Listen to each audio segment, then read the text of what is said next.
Shalom dan selamat malam Bapak Ibu sekalian yang berada di rumah masing-masing. Kita berjumpa lagi di persekutuan Komisi Pekabaran Injil malam ini. Kami yakin dan percaya bahwa Tuhan menyertai Bapak Ibu sekalian. Di tengah badai yang melanda dunia saat ini, banyak orang gelisah dan takut serta putus asa. Mari kita datang kepada Tuhan, mengharap kasih-Nya dan pengampunan-Nya.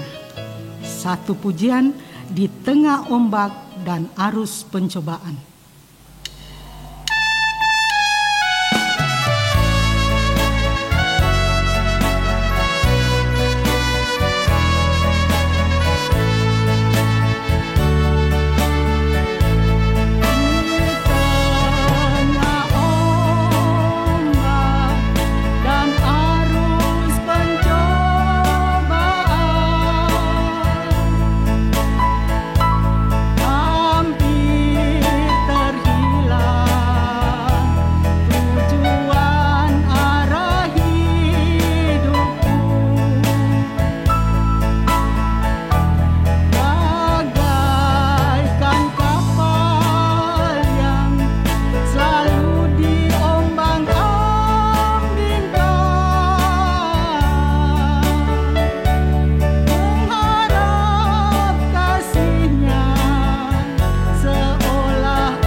Mari Bapak Ibu sekalian, kita berdoa. Bapa surgawi, Bapa yang bertahta dalam kerajaan sorga yang mulia, Bapa yang kami kenal di dalam Yesus Kristus Tuhan dan Juru Selamat kami. Kami datang sujud lagi di hadapan hadirat-Mu yang Maha Kudus Tuhan. Kami bersyukur atas pemeliharaan Tuhan sepanjang hari ini.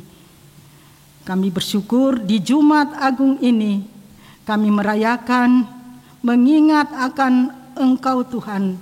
Di 2000 tahun yang lalu Engkau turun ke dunia, menjelma menjadi manusia dan rela mati di kayu salib untuk menebus kami orang berdosa. Terima kasih Tuhan. Apa yang dapat kami berikan kepadamu Tuhan tidak ada. Tapi kami selalu bersyukur dan setia kepadamu, mengiring Engkau, mengikut Engkau. Terima kasih ya Yesusku. Dan malam hari ini kami akan menerima kebenaran firman Tuhan yang akan disampaikan oleh hamba-Mu, Bapak Pendeta Timotius Lenardi. Tuhan, urapi hamba-Mu dalam menyampaikan kebenaran firman Tuhan ini, supaya kami menjadi berkat buat kami semua. Terutama kami pengurus dan semua anggota Komisi Pekabaran Injil, supaya semakin bersemangat dalam pelayanannya dan nama Tuhan selalu dipermuliakan. Pakailah kami Tuhan semua di Komisi Pekabaran Injil ini untuk menjadi saluran berkat buat orang lain. Urapi kami semua Tuhan, di dalam nama Tuhan Yesus kami berdoa dan mengucap syukur. Haleluya. Amin. Saatnya kita mempersiapkan diri untuk mendengarkan kebenaran firman Tuhan. Untuk menyambut kebenaran firman Tuhan, kita pujikan satu buah lagu, Kasih Allahku Sungguh Telah Terbukti.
Salam sejahtera buat Bapak, Ibu, dan saudara sekalian, rekan-rekan Komisi Pekabaran Injil GKMI Kudus. Apa kabar? Doa dan harapan kami kita semua dalam keadaan sehat dan kuat. Di tengah segala persoalan, hendaknya kita meyakini pemeliharaan Tuhan atas kita sebagai umat-Nya.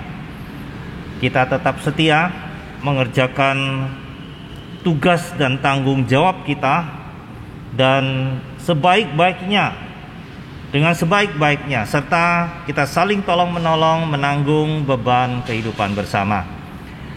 Hari ini, tanggal 2 April 2021 adalah disebut Hari Jumat Agung. Hari Jumat Agung adalah salah satu hari besar keagamaan bagi kita sebagai umat Kristiani. Karena hari ini kita memperingati sengsara dan kematian Yesus Kristus di atas kayu salib untuk menebus kita manusia yang berdosa. Nah, dalam rangka Jumat Agung, oleh pengurus Komisi PI kita akan merenungkan sebuah tema, hati tangan orang yang mengasihi Tuhan.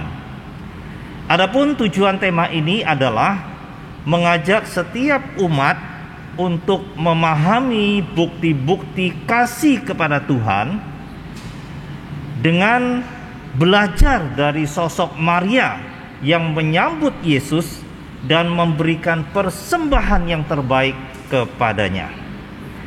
Untuk mengawalinya, sebelum kita membaca teks dan merenungkannya, mari kita berdoa.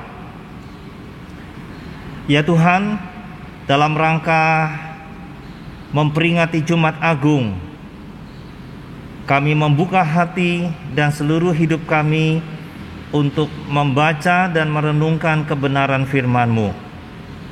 Kiranya Tuhan memberikan hikmat dan pengertian supaya kami dapat memahami dan melakukannya dalam kehidupan kami. Kiranya Tuhan menolong hamba-Mu supaya dapat menyampaikan kebenaran firman Tuhan ini dengan baik dan benar bagi umat-Mu. Demi nama Tuhan Yesus Kristus kami berdoa. Amin.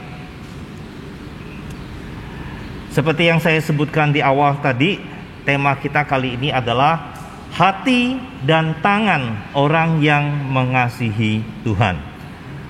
Tema ini dilandasi oleh teks Injil Yohanes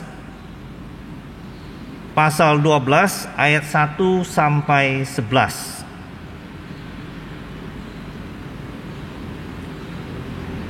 Enam hari sebelum Paskah, Yesus datang ke Betania, tempat tinggal Lazarus yang dibangkitkan Yesus dari antara orang mati. Di situ diadakan perjamuan untuk dia, dan Marta melayani, sedang salah seorang yang turut makan dengan Yesus adalah Lazarus. Maka Maria mengambil setengah kati minyak narwastu murni yang mahal harganya, lalu meminyaki kaki Yesus dan menyekanya dengan rambutnya, dan bau minyak semerbak itu di seluruh rumah itu. Tetapi Yudas Iskariot, seorang dari murid-murid Yesus yang akan segera menyerahkan dia, berkata, "Mengapa minyak narwastu ini tidak dijual 300 dinar dan uangnya diberikan kepada orang-orang miskin?" Hal itu dikatakannya bukan karena ia memperhatikan nasib orang-orang miskin, melainkan karena ia adalah seorang pencuri. Ia sering mengambil uang yang disimpan dalam kas yang dipegangnya. Maka kata Yesus, "Biarkanlah dia melakukan hal ini mengingat hari penguburanku. Karena orang-orang miskin selalu ada pada kamu, tetapi aku tidak akan selalu ada pada kamu."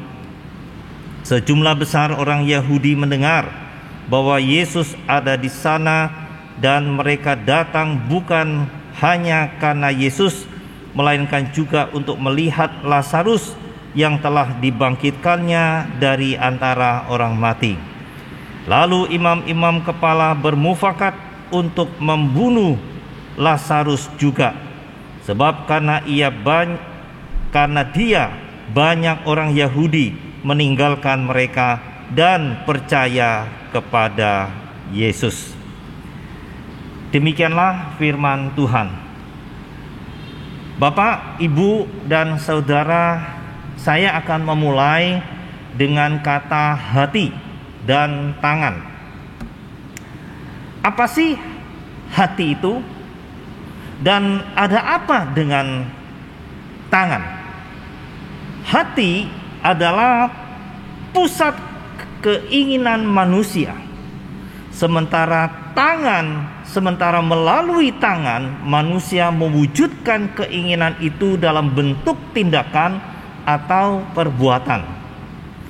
Ketika hati dan tangan berjumpa, maka lahirlah karya-karya yang baik yang selalu diingat di sepanjang masa. Nah, demikianlah yang terjadi dengan hati dan tangan Maria, sosok yang menjadi fokus kita dalam teks hari ini untuk kita renungkan. Gerakan hati Maria yang diwujudkan dalam karya tangannya di dalam menyambut Yesus menjadi satu peristiwa yang dikenang di dalam perjalanan sejarah, khususnya mengenang hari penguburan Yesus. Saudara sekalian, dalam hidup ini ada begitu banyak orang yang punya hati untuk melakukan sesuatu. Apakah itu cukup? Sayangnya, keinginan yang ada di dalam hati itu tidak cukup untuk menggerakkan tangan untuk melakukan sesuatu. Keinginan hanya berhenti sebatas keinginan. Tak banyak artinya kalau seperti itu. Nah, sebaliknya, ada orang yang punya keterampilan mengerjakan hal-hal dengan tangannya, tetapi hatinya tidak menyertainya.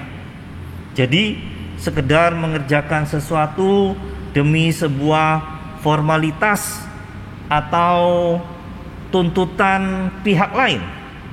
Nah, ketahuilah, hasil karya yang tidak lahir dari hati itu tidak akan sanggup memberikan sebuah inspirasi. Nah, oleh sebab itu, rekan-rekan Komisi PI yang saya kasih dalam Tuhan, mari kita mencermati teks kita hari ini dalam Injil Yohanes pasal 12 ayat pertama sampai 11. Untuk merenungkan teks ini, kita dapat membagi menjadi dua bagian. Bagian yang pertama adalah berkenaan dengan bagaimana Maria menyambut kedatangan Yesus. Bagian yang kedua adalah berkenaan dengan persembahan Maria bagi Yesus. Kita mulai dari sambutan Maria terhadap Yesus. Kita perhatikan di dalam teks Yohanes pasal 12 ayat yang kedua. Di sana ditulis, di situ diadakan perjamuan untuk dia dan Marta melayaninya, sedang salah seorang yang turut makan dengan Yesus adalah Lazarus. Nah, saudara sekalian yang saya kasih dalam Tuhan, teks ini ingin menyampaikan kepada kita bahwa sahabat-sahabat Yesus sedang menyelenggarakan perjamuan makan malam bagi Yesus. Nah, namun bersamaan dengan itu, pada saat Sanhedrin memberikan perintah agar orang-orang melaporkan keberadaan Yesus kepada mereka.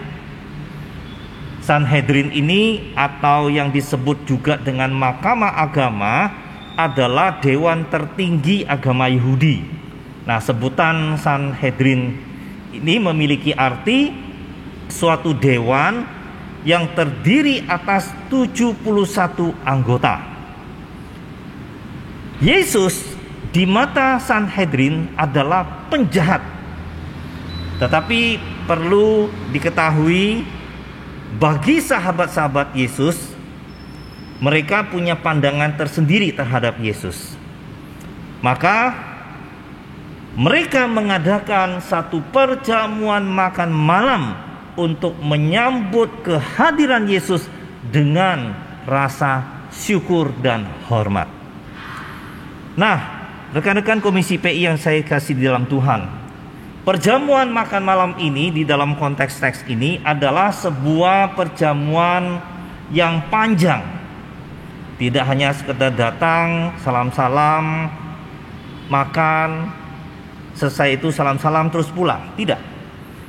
Diadakan sebagai sebuah perjamuan yang panjang, disertai dengan percakapan, kongko-kongko, ngobrol-ngobrol yang santai di antara mereka. Nah, mereka yang hadir dalam perjamuan ini tidak duduk secara formal seperti kita menghadiri sebuah acara pesta atau syukuran atau perjamuan makan malam yang lainnya. Tidak seperti itu. Nah, tetapi mereka dengan setengah bersandar dengan meja yang berbentuk U. Itulah suasananya.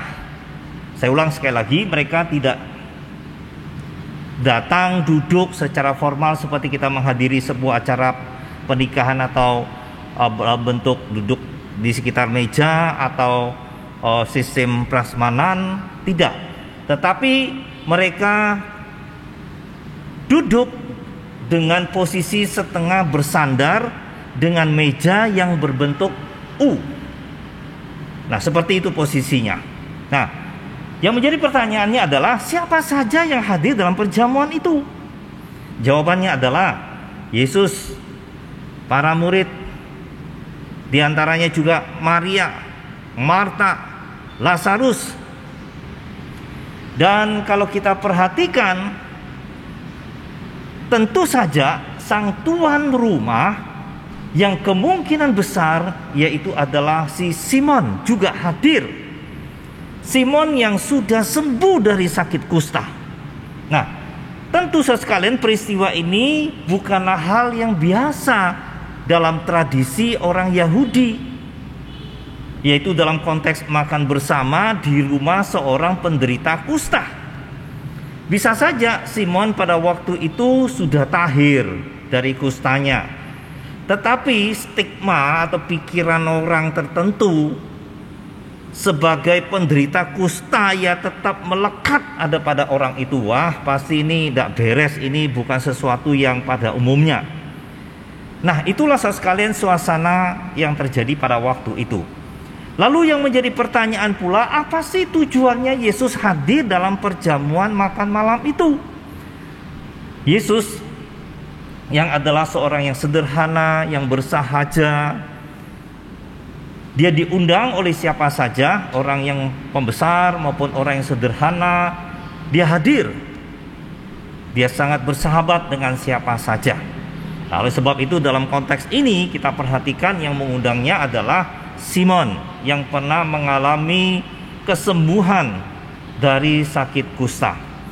Nah, ibu bapak yang saya kasih di dalam Tuhan, sekarang apa sih tujuannya Yesus hadir? Sekali lagi saya katakan adalah untuk menghormati. Yesus adalah seorang yang sederhana, yang bersahaja, yang bergaul dengan siapa saja. Itu memiliki satu tujuan yang sangat indah dan baik. Tentu di dalam menghadiri perjamuan ini Yesus ingin menegaskan bahwa penerimaannya terhadap Simon yang adalah dulunya pernah sakit kusta, sekarang dia sudah sembuh. Nah, sekalian memang ada pandangan yang mengatakan, yang melihat bahwa perjamuan ini adalah sebagai ucapan syukur yang keluar dari hati Simon si kusta terhadap Yesus yang telah mentahirkannya. Sebagai ucapan syukur diundanglah Yesus dan teman-temannya hadir, bahkan orang-orang yang hadir menghadiri acara syukuran ini. Namun sekalian memang sayangnya dalam teks kita sendiri tidak terlalu tegas untuk mendukung pandangan ini. Namun ada satu yang jelas yang ingin saya tegaskan, bahwa ini adalah sebuah perjamuan makan malam sebagai satu sambutan bagi kehadiran Yesus. Sebuah sambutan untuk seseorang yang dihormati dan dekat di hati. Nah, seperti yang ditegaskan di ayat yang kedua, saudara sekalian, dikatakan di sana oleh penulis Injil Yohanes, di situ diadakan perjamuan untuk Dia. Penulis Injil Yohanes mengatakan bahwa perjamuan makan malam yang panjang itu diadakan khusus untuk Dia. Untuk siapa? Untuk Yesus. Penulis Injil Yohanes ingin menegaskan bahwa perjamuan makan malam itu diadakan oleh sahabat-sahabatnya, khususnya Simon, adalah untuk menyambut Yesus. Wow, sebuah kehormatan, sebuah hal yang sangat istimewa. Tentu itu keluar dari hati yang terdalam dan memiliki relasi yang dekat dan berkenaan dengan hati. Nah, saudara sekalian, itu yang pertama yang kita tangkap. Yang kedua, saudara sekalian, ini berkenaan dengan persembahan Maria bagi Yesus. Perhatikan di ayat yang ketiga. Dikatakan di sana, maka Maria mengambil setengah kati minyak narwastu murni yang mahal harganya, lalu meminyaki kaki Yesus dan menyekanya dengan rambutnya. Dan bau minyak semerbak itu di seluruh rumah itu. Saudara sekalian, yang menjadi pertanyaan adalah, siapa Maria yang melakukan ini? Maria yang mana yang disebutkan di dalam bagian ini? Karena ada banyak nama Maria di dalam Alkitab. Nah, kembali ke pertanyaan tadi, siapa Maria yang melakukan hal ini? Jawabannya adalah, ia adalah Maria yang bersaudara dengan Marta dan Lazarus. Maria mempersembahkan setengah kati. Setengah kati itu kira-kira ukurannya berapa ya? Kalau bisa saya bayangkan, air minum mineral kita ini isinya 220 mili. Tapi kalau setengah kati berarti ada 2 gelas air seperti air aqua ini, yang jumlahnya kira-kira 400 mili. Nah, saudara sekalian, ini adalah dalam jumlah yang sangat besar. Minyak narwastu murni ini untuk mengurapi Yesus. Minyak narwastu yang mahal itu biasanya hanya digunakan pada saat-saat penting, seperti misalnya pernikahan. Dan perempuan-perempuan Israel mempersiapkan pernikahannya dengan membeli sedikit demi sedikit untuk persiapan pernikahannya nanti. Jadi minyak narwastu ini adalah sesuatu yang sangat berharga dan ada kaitannya dengan seorang perempuan, terutama mereka yang belum menikah. Itu adalah satu persiapan mereka untuk menjelang pernikahan. Mereka telah mempersiapkan itu untuk mereka berikan kepada pasangannya. Nah, saudara sekalian, persembahan Maria ini menjadi bukti hati yang tergerak dan tangan yang bergerak karena kasih kepada Tuhan. Nilai persembahan ini tidak sedikit, bahkan menuntut satu pengorbanan secara pribadi. Minyak narwastu yang dipersiapkan untuk pernikahan sekarang kini dipersembahkan Maria bagi Yesus. Lalu saudara sekalian, muncul pertanyaan, berapa sih harga minyak narwastu ini? Perhatikan pernyataan Yudas di ayat yang ke-5, dikatakan, mengapa minyak narwastu ini tidak dijual 300 dinar dan uangnya diberikan kepada orang miskin? Dari pernyataan Yudas ini kita mendapat informasi bahwa nilainya adalah 300 dinar. Saudara sekalian, 1 dinar itu adalah upah pekerja dalam 1 hari. 300 dinar berarti upah seorang pekerja hampir dalam 1 tahun masa kerja. Jika pada masa kini dalam sehari seorang pekerja mendapat upah katakanlah kira-kira 50.000, maka 300 dinar itu adalah kira-kira 15 juta. Sejumlah uang yang cukup besar, saudara. Sejumlah uang yang luar biasa banyaknya. Nah, kalau ini diberikan di dalam rangka persembahan, berarti ini adalah sebuah nilai persembahan yang luar biasa, yang dikumpulkan sedikit demi sedikit dan membutuhkan mungkin waktu 1 tahun. Saudaraku yang terkasih dalam Tuhan, itulah yang dilakukan oleh Maria. Pertanyaannya, kenapa dia melakukan itu? Jawabannya adalah karena kasihnya kepada Tuhan. Pemberian itu mulai dari hatinya yang tergerak, sehingga tangannya bergerak untuk melakukan sesuatu bagi Yesus. Namun tidak berhenti sampai di situ, saudara. Itu baik. Maria melakukan sesuatu yang baik. Bagaimana Yesus menanggapinya? Oh, baik. Tapi sekalian, bukan hanya nilai persembahan ini yang luar biasa, tetapi juga tindakan Maria dalam mempersembahkan minyak narwastu ini juga luar biasa. Penulis Injil Yohanes menggambarkan bahwa Maria meminyaki kaki Yesus dan menyekanya dengan rambutnya. Nah, hal ini bukanlah satu tindakan yang tidak beresiko pada waktu itu. Nah, pada waktu itu tidaklah pantas seorang perempuan untuk memperlihatkan rambutnya di muka umum. Nah, itulah sebabnya sekalian, perempuan-perempuan Yahudi selalu menggunakan kerudung.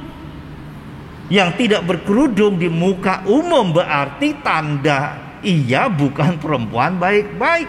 Nah, bukan hanya membuka kerudung rambutnya, Maria juga menggunakan rambutnya untuk menyeka minyak pada kaki Yesus.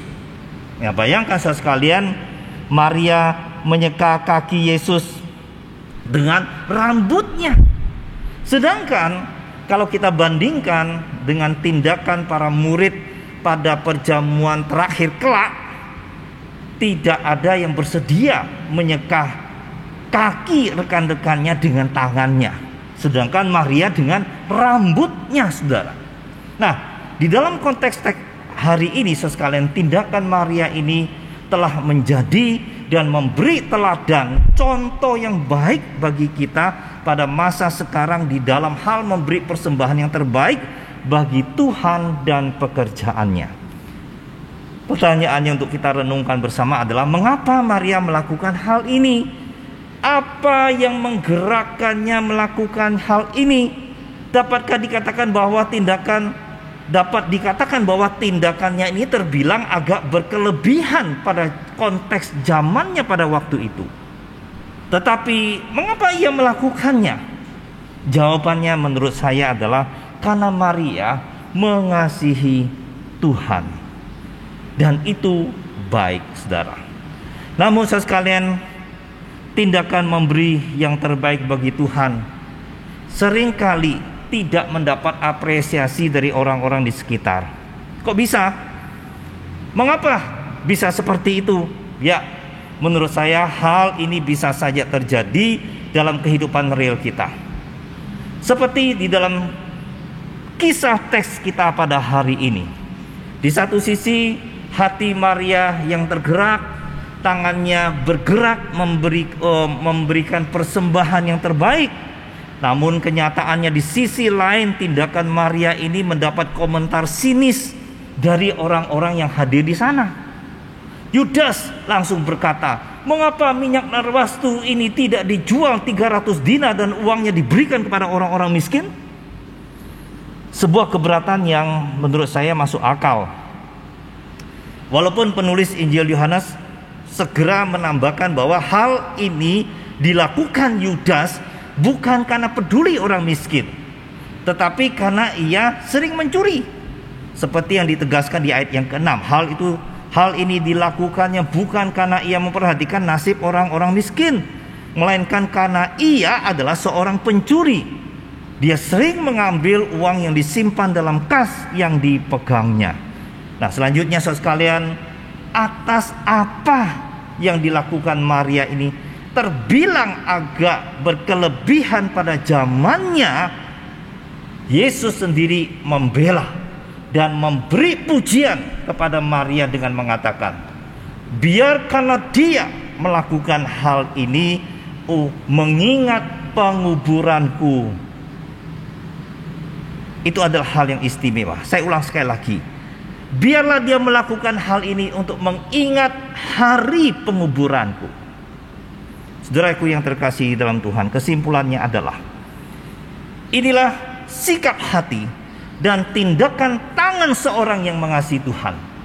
Hati yang tergerak dan tangan yang bergerak mempersembahkan yang terbaik bagi Tuhan.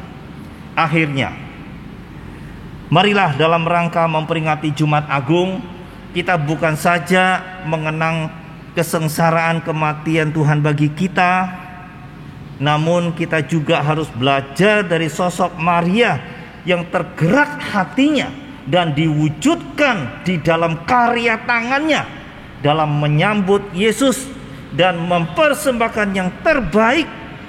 Dan ini menjadi peristiwa yang dikenang dalam perjalanan sejarah, seperti yang disampaikan oleh Yesus kepada Maria, biarkanlah dia melakukan hal ini mengingat hari penguburanku. Marilah dengan hati yang tergerak, dengan tangan yang bergerak, kita melakukan sesuatu yang terbaik bagi Tuhan. Dan itu menjadi peristiwa yang dikenang dalam perjalanan sejarah. Terpujilah nama Tuhan. Kiranya firman Tuhan ini menguatkan, meneguhkan, dan tetap menyemangati kita. Sekalipun Komisi PI belum bisa bersekutu, bisa melakukan pelayanan sebagaimana mestinya pada yang sudah pernah dilakukan, mari kita menata hati, kita mengenang kembali akan karya Tuhan dalam kehidupan kita. Kita belajar dari sosok Maria ini. Dia melakukan sebagai penyambutan terhadap Yesus. Dia memberikan persembahan yang terbaik dan Tuhan memuji dia. Dan apa yang dilakukan itu dikenang di dalam sejarah. Dan itu sampai hari ini kita juga mengenangnya. Hari ini kita memperingati kesengsaraan. Bagaimana kita mengingat kembali Tuhan sengsara dan mati buat kita. Pertanyaannya, apa yang dapat kita lakukan bagi Tuhan? Milik kita hati yang tergerak, tangan yang bergerak. Sebagai tanda orang yang mengasihi Tuhan, kita lakukan sesuatu yang terbaik buat Tuhan kita di dalam Yesus Kristus. Amin. Terima kasih untuk kebenaran firman Tuhan yang sudah disampaikan oleh hambanya Bapak Pendeta Timotius Lenardi. Biarlah kebenaran firman Tuhan itu menjadi berkat buat kita semua. Dan untuk merespon kebenaran firman Tuhan, kita pujikan satu buah lagu, Indah Rencanamu.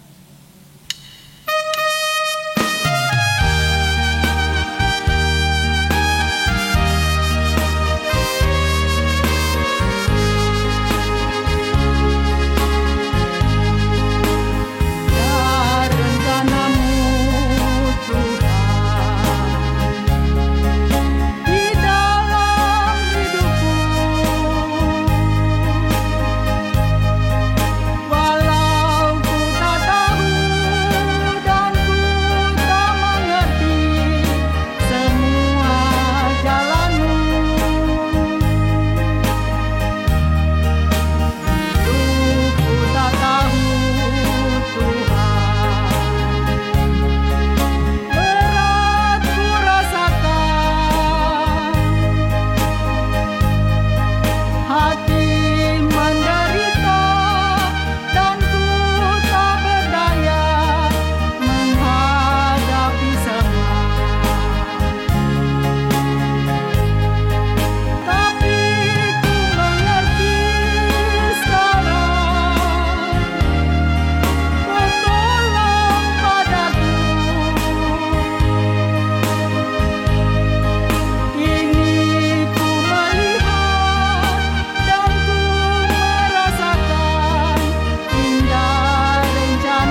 kita menutup persekutuan kita pada malam hari ini dengan doa syafaat dan berkat yang akan dibawakan oleh Bapak Pendeta Timotius Lenardi.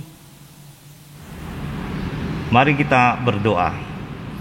Ya Tuhan, kami telah menerima sabda-Mu. Kami mau belajar dari sosok Maria, bagaimana dia menyambut Tuhan dan mempersembahkan yang terbaik bagi Tuhan, dimulai dari hati yang tergerak dan diwujudkan dengan tangan yang bergerak sebagai tanda Maria mengasihi Tuhan, sehingga dia mempersembahkan yang terbaik bagi Tuhan. Sehingga peristiwa itu dikenang di dalam perjalanan sejarah. Bahkan Tuhan memberikan apresiasi kepadanya. Semuanya itu adalah untuk mengingat hari penguburanku, kata Yesus. Kami belajar Tuhan dari sosok ini. Kami ingin terus melakukan apa yang telah diajarkan Tuhan kepada kami. Sekalipun di masa pandemi kami belum bisa bersekutu, belum bisa melakukan aktivitas kami sebagaimana mestinya, tapi kami tetap menjaga hati pikiran kami, dan kami datang membawa hati dan seluruh hidup kami untuk kami persembahkan. Sampai suatu ketika Tuhan memberi ruangan itu, kami akan terus lakukan demi pekerjaan Tuhan. Kami bersyukur Tuhan memelihara rekan-rekan Komisi PI tetap semangat, tetap mengikuti nasihat pemerintah yang bersifat himbauan, tetap menjaga kesehatan, menjaga seluruh hidup, mentaati semua protokol kesehatan, dan kami mau mendukung vaksinasi yang sedang berlangsung oleh pemerintah. Kami mohon kiranya dalam masa pandemi ini kami tetap saling tolong menolong, saling menguatkan, menanggung beban satu dengan yang lain. Dan kami berdoa kiranya upaya pemerintah untuk mengatasi COVID-19 ini dan didukung oleh seluruh rakyat Indonesia sehingga dapat keluar dari permasalahan ini. Ya Tuhan, kami berdoa Tuhan jagalah kesehatan, peliharalah rekan-rekan kami dimanapun mereka berada. Dan kami memberkati negara kami dalam upaya mengatasi COVID-19 dengan memberi vaksinasi kepada seluruh masyarakat Indonesia. Terpujilah nama-Mu ya Tuhan. Akhirnya ya Tuhan, kami memohon kiranya Tuhan memberkati dan memberikan hati yang tergerak, tangan yang bergerak untuk melakukan sesuatu yang baik bagi Tuhan, supaya semua itu dapat dikenang dalam perjalanan sejarah. Rekan-rekan yang dikasihi dalam Tuhan, bukalah hatimu dan terimalah berkat dari Tuhan. Maka Allah damai sejahtera yang oleh darah perjanjian yang kekal telah membawa kembali dari antara orang mati Gembala Agung segala domba, yaitu Yesus Tuhan kita, kiranya memperlengkapi kamu dengan segala yang baik untuk melakukan kehendak-Nya dan mengerjakan di dalam kita apa yang berkenan kepadanya oleh Yesus Kristus. Bagi Dialah kemuliaan sampai selama-lamanya. Amin. Bapa, terima kasih. Bapa, terima kasih. Bapa di dalam surga, ku berterima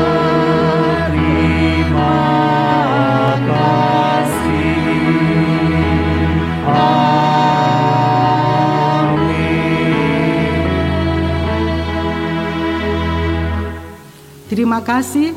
Sampai jumpa di persekutuan Komisi Pekabaran Injil yang akan datang. Tetap mengikuti protokol kesehatan yang sudah ditentukan. Tuhan Yesus memberkati.